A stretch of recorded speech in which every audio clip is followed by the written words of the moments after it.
Day 14, back again. 30-day commitment to myself.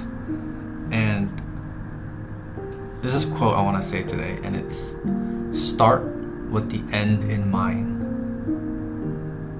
And this goes back to the video I made previously. The future is determined by your past, right?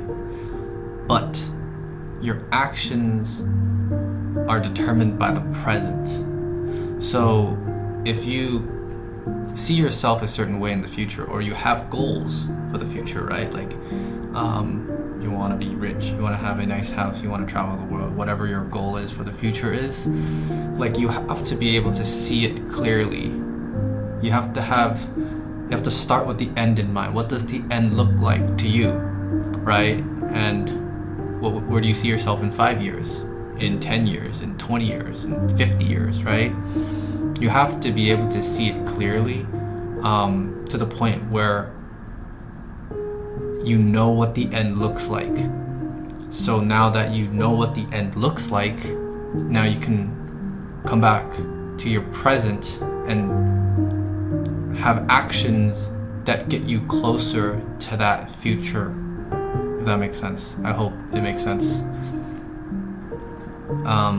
Because the future you, right?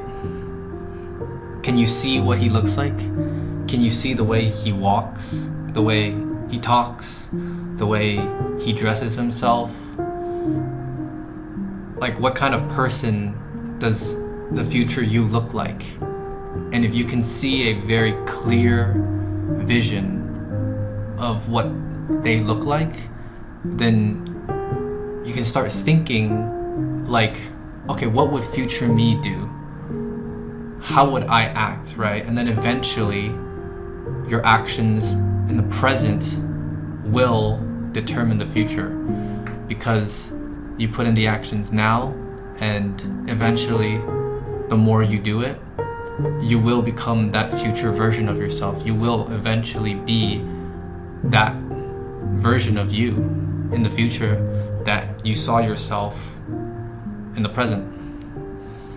And that's something I wanted to say.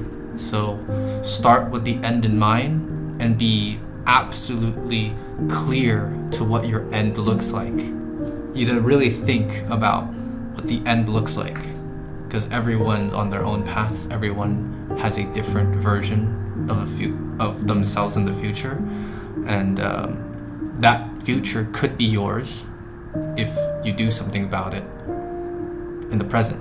Now, take action, because that future is yours to take if you do something about it.